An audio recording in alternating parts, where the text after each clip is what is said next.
יש לי שאלה, האם הצורך של האדם לעשות דבר חדש שלא נעשה לפניו,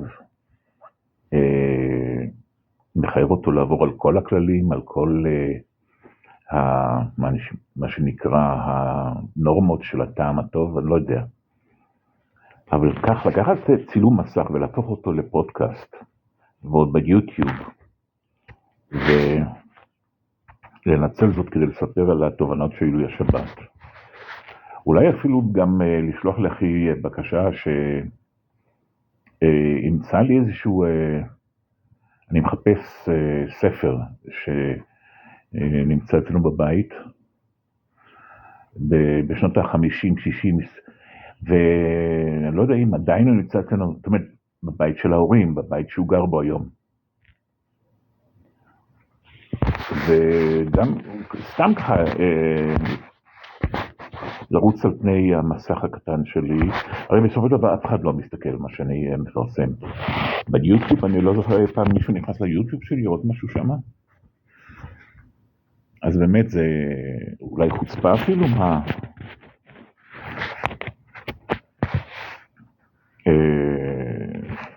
כאילו אתה פורס את החיים הפרטיים שלך מתוך כביכול מגמה שכולם יראו את זה, אבל אתה הרי יודע שאף אחד לא רואה, אף אחד לא מסתכל על מה שאתה עושה, אף אחד זה לא מעניין. הנה למשל פה שלחתי תמונה של, לקחתי ככה, צילום שאבא עשה בששת הימים, הוא הצטלם הוא הצטלם בהר הבית, ושמתי את זה ככה ליד צילום צילום צבע עכשווי של אותו מקום, כביכול, לא יודע. למה עשיתי את זה? אני ממש לא יודע. אז ככה אני מדבר על עצמי, ובסוף אני אנסה אולי לעשות מזה אפילו, כאמור, פודקאסט. תובנות של שבת, למשל. איזה תובנות היו לי שבת? עד שהתחלתי את הפודקאסט הזה, הייתי בטוח שכל 2 שניות ירוץ לי רעיון נוסף, ואני אזכר בעוד, רגע, אני אעשה עוד שלוק מהקפה. אפרופו קפה, הוא מורכב מנטו חלב, מרתיח אותו איך קוראים לזה, במיקרוגל, וכף שלמה, כף גדולה כזאת שאוכלים במרק, מלאה בצ'ייסר צ'ויס. אני אפילו לא טורח לשים פה תמונות, כאילו בכל, הנה, אפרופו היום כ"ז בתמוז. מה כתוב פה? הקש לזמני שבת, פרשת דברים, 11 ימים לתשעה. אני לא יודע, אולי 11 ימים עד סוף התשעה, לא יודע מה הוא רוצה מהחיים שלי פה. טוב, מה עוד אני יכול פה? אני דווקא, זאת אומרת, מה שהוביל אותי לרעיון זה לפני שנים עשיתי כמה סרטוני יוטיוב, ולא מזמן נכנסתי לראות מה קורה בהם. אז איך אני נכנס לראות מה קורה בסרטונים שאני מפרסם? אני לוחץ פה על, רגע אחד נזיז פה יש פה A, הדף שלי למטה, משמאל למטה, הדף שלי,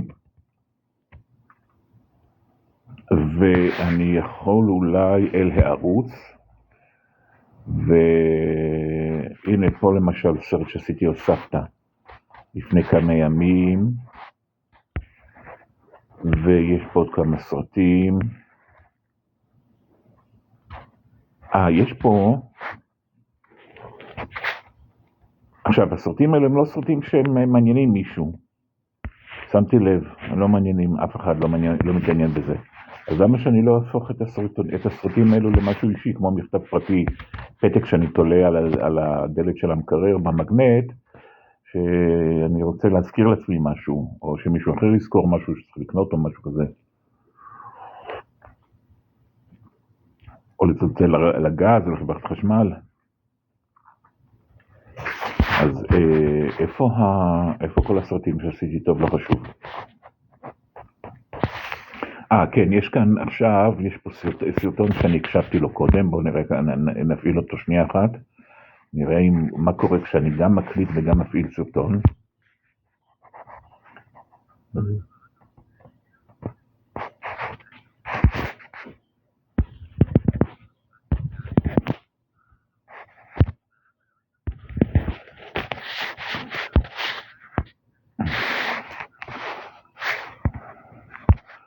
זה זוג שהם מאוד עכשוויסטים כאלה, מאוד מאוד עכשוויסטים. למה אני לא מצליח להגדיל את התמונה? אולי בגלל שאני עושה צילום מסך? למה לא מצליח להגדיל את התמונה? טוב, אנחנו ממשיכים. עוד ניסיון אחד להגדיל את המסך, לראות אם אני מצליח. למה לא מצליח? בדרך כלל זה הולך לי בקלות. דיברתי עם פלסטינים ויצאתי ימיני. תמיר דורטל. וזה הרב גרוזמן, הוא אלוף. תמיר דורטל זה האנטי, איך אומרים? אנטי פרוספקט?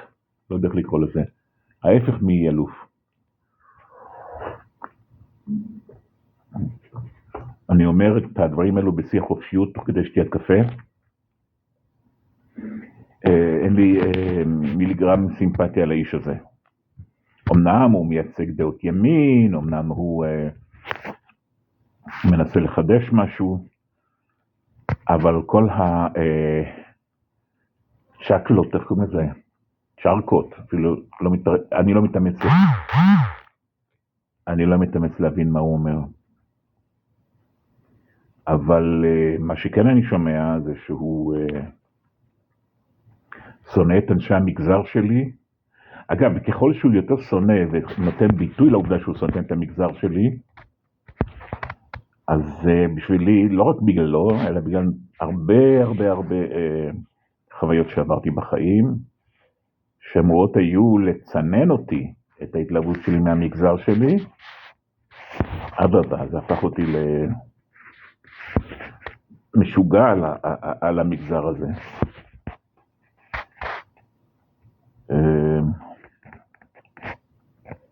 טוב, יש פה את הרב ינון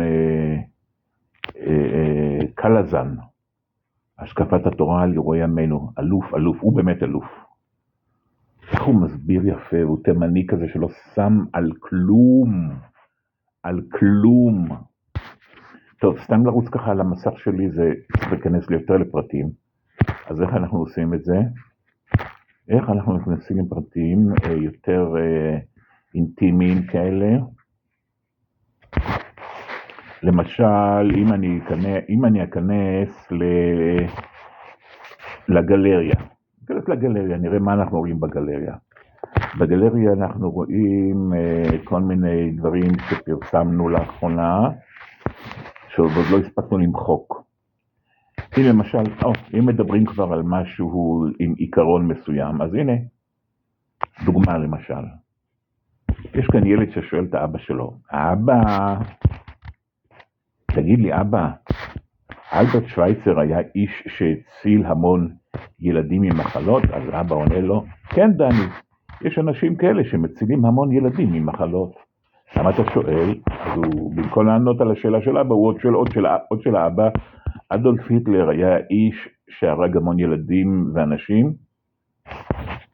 אז אבא שלו אומר לו, כן דני, יש אנשים כאלה שהורגים המון ילדים ואנשים. למה אתה שואל? טוב, היות ורק מישהו אחד אמור להסתכל בפודקאסט הזה שאני מפרסם, אז אני יכול לומר בצורה הכי פשוטה שבעולם, שלאותו מי שכן מסתכל בפודקאסט הזה, יש כאן, מנתין כאן ציור עבורו, לא, יש כאן עוד כמה אנשים שממתין להם כאן ציור. אז זהו לבינתיים. טוב, הנה המטפלת שלנו בשפיה. היא לא טיפלה בי, כי אני לא גרתי עם ילדים בפנימייה, אבל היא הייתה האחראית על הפנימייה, על הכיתה שלנו, קראו לה עליזה. מישהו העלה תמונה שלה, הנה, מישהו העלה את התמונה הזאת שלה.